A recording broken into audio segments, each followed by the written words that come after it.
I welcome you to this session on role of technologies in e-content development. Everything changes except change, and the way technology is changing and growing more sophisticatedly in the 21st century has revolutionized the higher education system.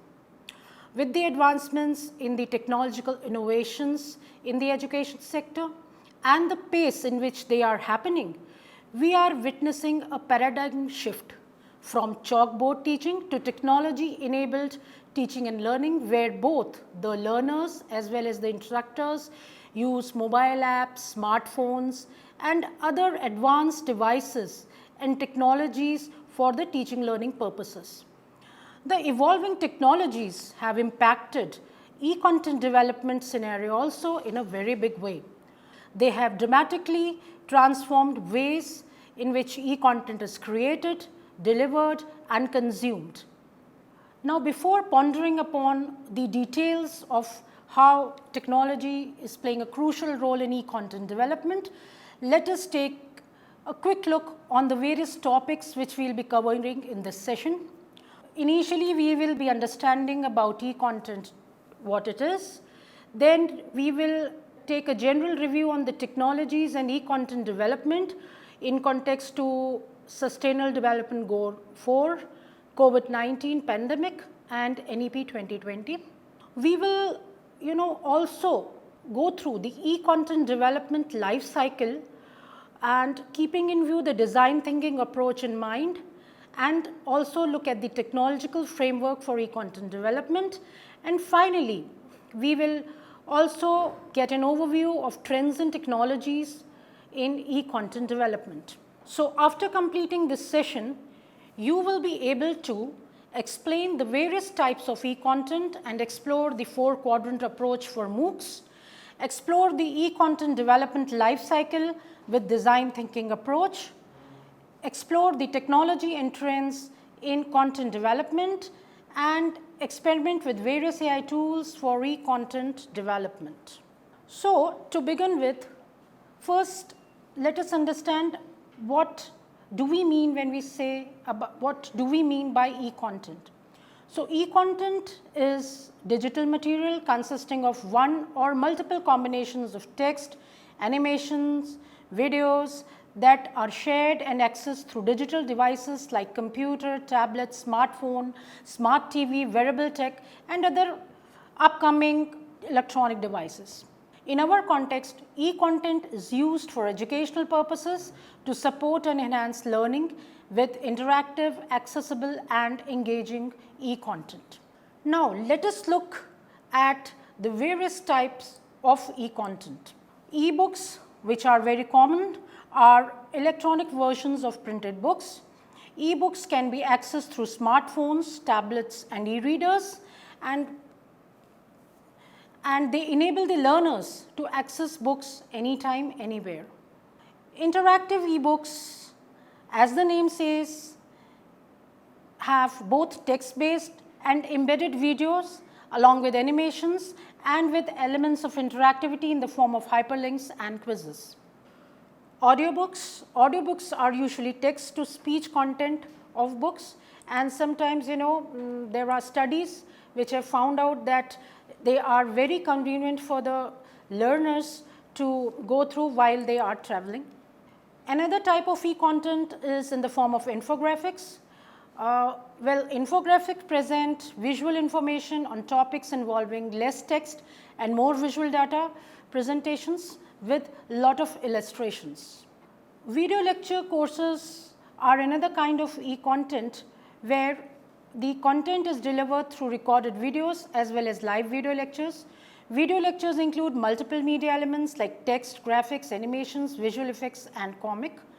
Interactive multimedia is a combination of 2 or more multiple media elements like text, images, videos and audios with interactivity.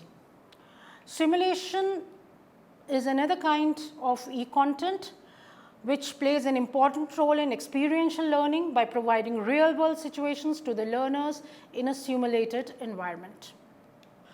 Blogs, they provide articles on various topics which are shared with the learners to read and provide comments. Multiple media are extensively used in the blogs, and vlogs, which we also call them as vlogs, are quite popular among the learners.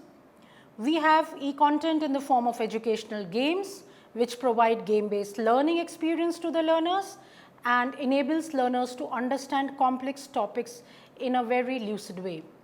And now is the age of AR, VR and MR technologies, and by using this kind of immersive technologies, learners are immersed in the learning experiences and they learn on topics which otherwise are difficult for them even to visualize. So now let us look at the 4-quadrant approach for MOOCs. The quadrant 1, which is e-tutorial, has components like video lectures with animated visual effects, graphics and comic components, audio content, simulations and virtual labs. The quadrant 2, that is e-content, consists of self-instructional text material, e-books, case studies, OERs and open access educational material. Quadrant 3, that is assessment, consists of question answer sessions for clarifying doubts and also has options for peer-to-peer interaction. And the quadrant 4, that is discussion forum, is also effectively used for the teaching learning purposes. Now, there is an activity for you to perform.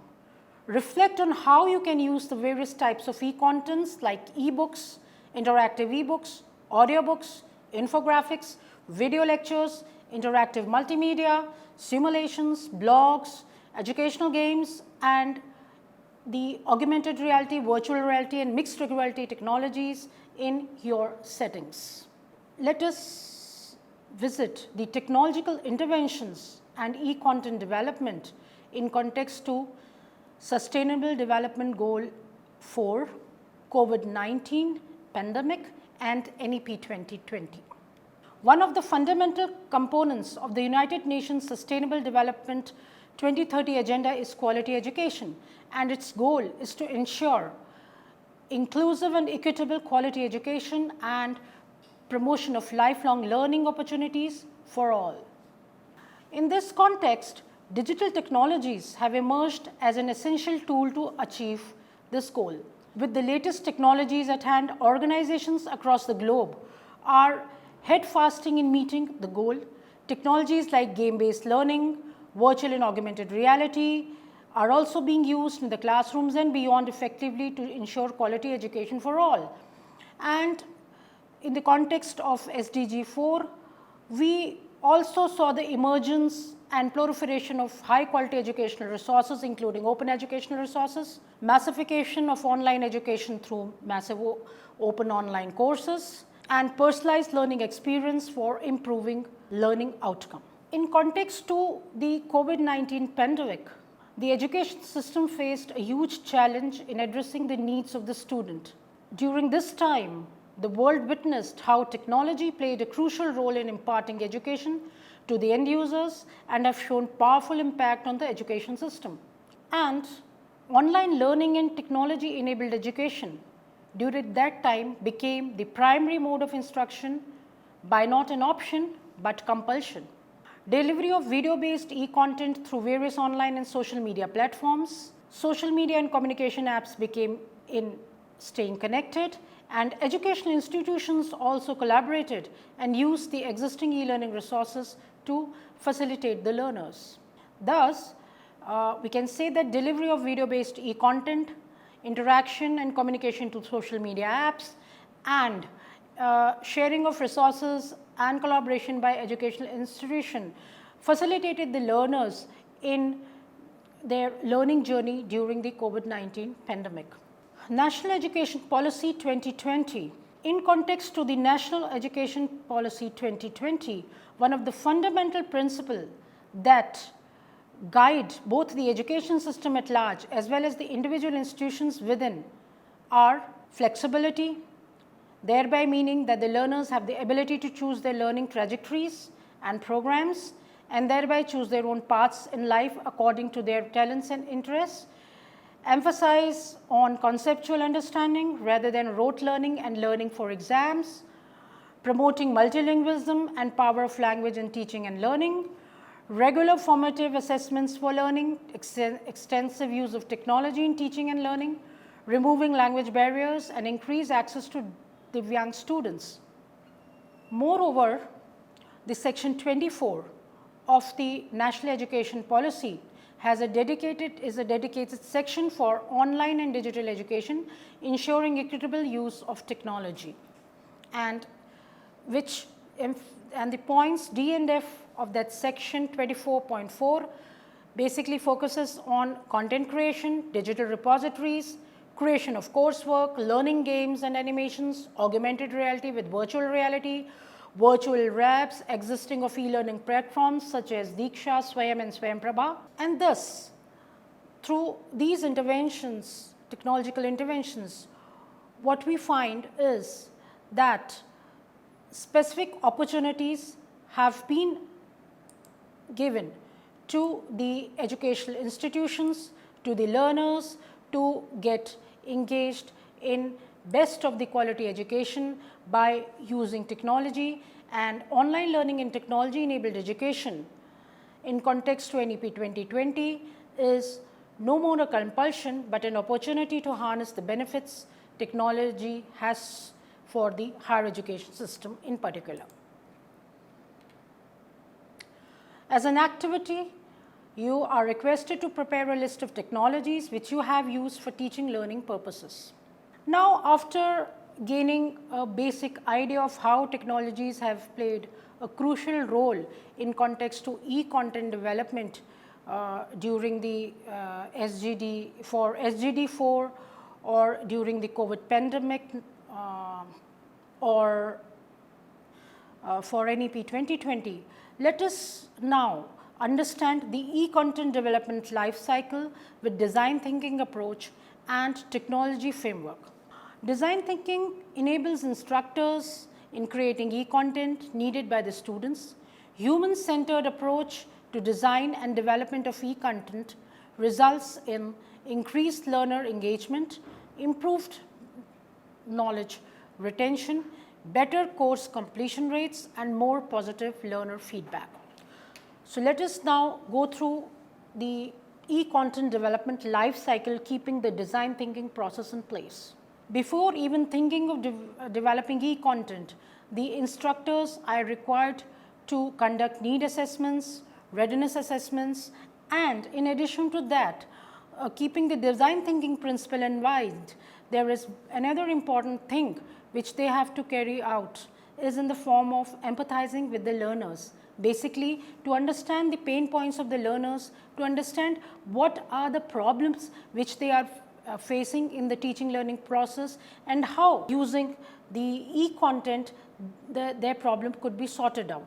This is followed by defining the problem, because once you have done the need assessment part, you are ready with the readiness level of your learners, the technology readiness level of your learners, and you also know the pain points. Then based on these components, you define the problem.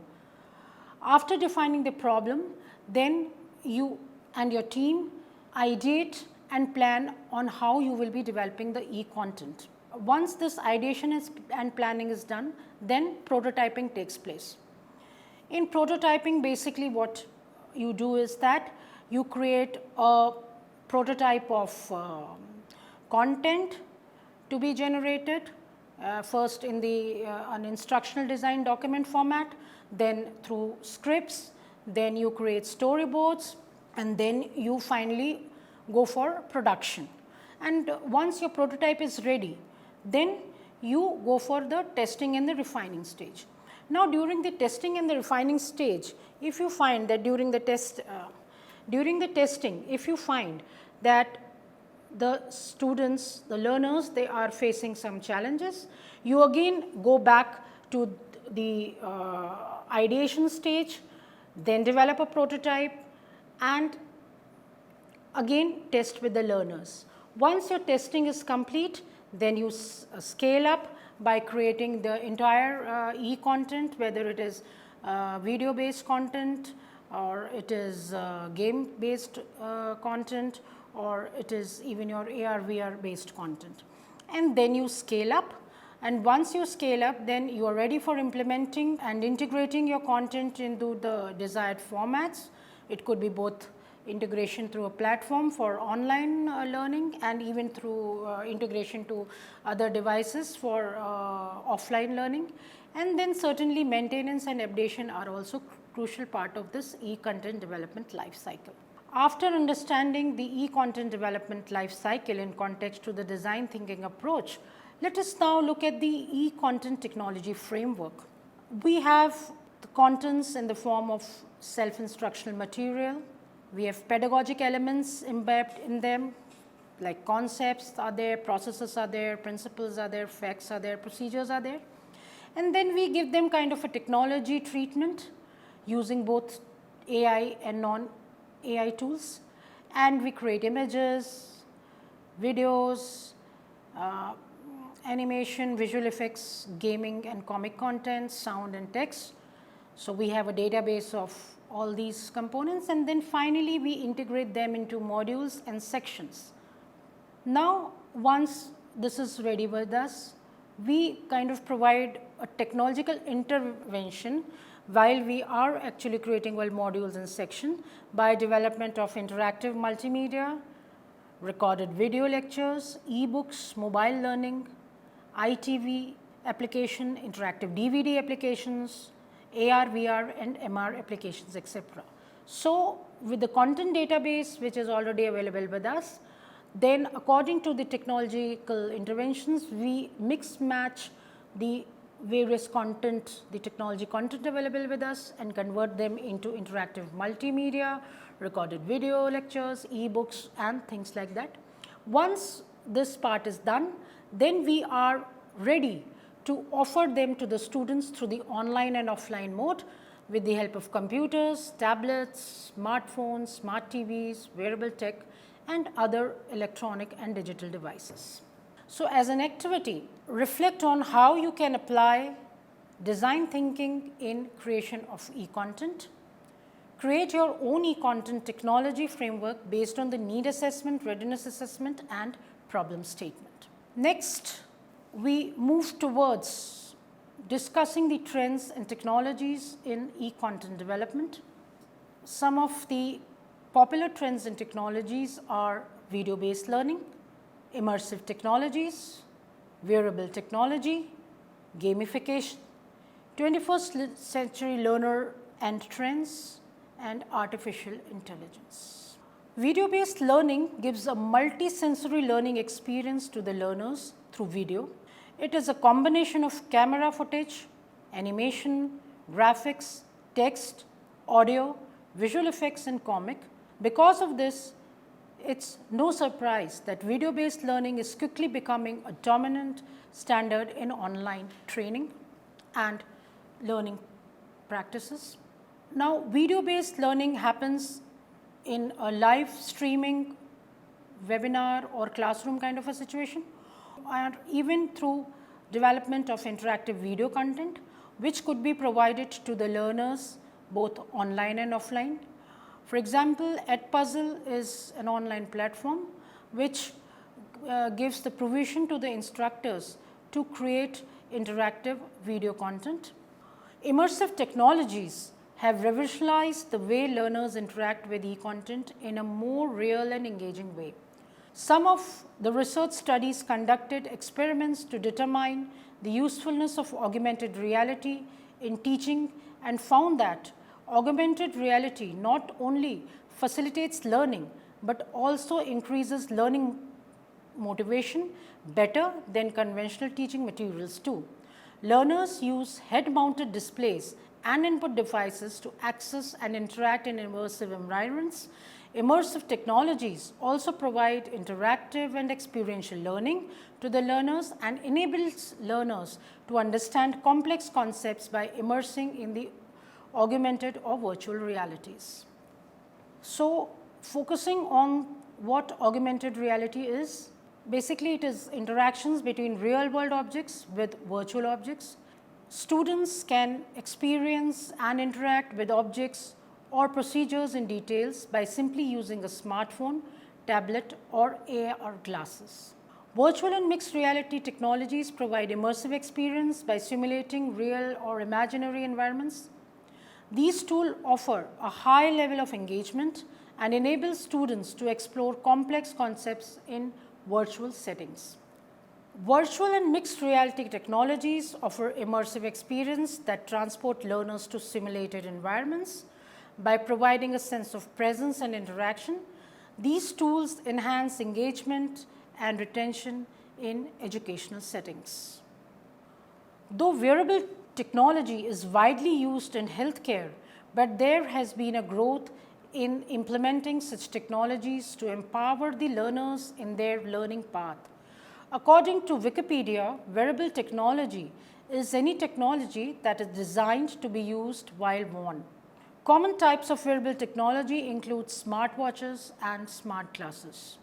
According to one of the research studies on wearable sensors for learning enhancement in higher education by Khorsavi et al., wearable devices like eyeglasses, watches, electrocardiogram patches have enhanced learning in the engineering students of higher education. According to their findings, head-worn devices like eyeglasses enabled better student engagement with the learning materials, improved student attention, as well as higher spatial and visual awareness. Imagine learning that feels more like playing a fun game. That's the idea behind gamification in education. It involves incorporating game design elements and principles into the teaching process. Some of the common components of gamification are experience points, scorecards, streaks, badges, rewards, and leaderboards. Duolingo, Edpuzzle, and Quizlet are some of the tools which you can use effectively in creating gamification kind of an environment for your learners. Let us understand the 21st century learners. They prefer anytime and anywhere learning. They expect interactive digital content. They are skilled in human device interaction. For them, accessing content through smartphones or any other relative new device is not difficult. They are connected as well as they are connected through wireless networks also. So, they prefer learning even while they travel, and they easily adapt new technologies. This characteristics of the 21st century learners have led the educationist to come up with social learning, micro learning, mobile learning, and personalized learning experience. Since the past few decades, we have witnessed proliferation of collaborative learning communities leading to social learning. To empower social learning, several e-learning platforms integrate social elements and social media, which enables peer-to-peer interaction, instructor-learner interaction, and gives chance to distributed learners share experience and support one another. The 21st century learners prefer bit-sized, focused, short content which they can easily grasp and apply. They want content which could be completed during short breaks or while traveling, and thus micro-learning has become the need of the hour. Micro-learning in a video-based scenario is highly preferred by the learners because they want chunks of information with high quality video material, and they also want some kind of an interactivity in the form of quizzes and to comprehend the content. Mobile learning. Mobile learning is the need of the hour as the smartphones are easily accessible and the e-content could be accessed anytime, anywhere, even when traveling. Personalized learning environments. One of the major emerging trends in education technology is the current era is personalized learning experience. Data analytics and machine learning technology can gather relevant information about learners' ability, interest, their preferred learning styles, and create customized learning programs with the learner-centric approach in mind. According to Bates, personalized learning shifts the role of students from being simply a consumer of education to a co-producer and collaborator of their learning pathways. Artificial intelligence refers to computer system capable of performing complex tasks that historically only humans could do. AI is revolutionizing the education system. Some of the common use of AI in education is chatbots, virtual assistants, personalized learning experiences which are used for providing instant support to the learners, perform time management for the learners, motivate them and analyze learning patterns and performance of the learners, and accordingly provide tailor-made content to the needs of the learners. In context to e-content development, AI is a technology that enables generation of text content, images, animations, videos, and carry out other complex tasks for the development of e-content. Now, let us take an overview of how you can develop video based on AI tools. So, you can use generative AI for creation of instructional design documents for your video.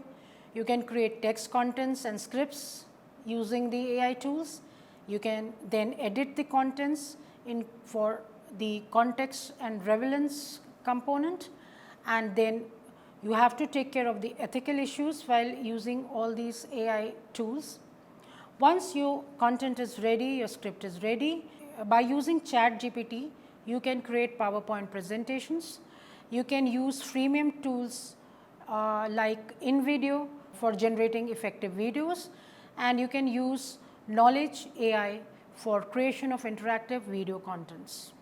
So, as an activity, explore AI tools which will facilitate you in creation of e-content like e-books, interactive e-books, audiobooks, infographics, video lectures, interactive multimedia simulations, blog, educational games, etc., and create any two types of e-content using various AI tools.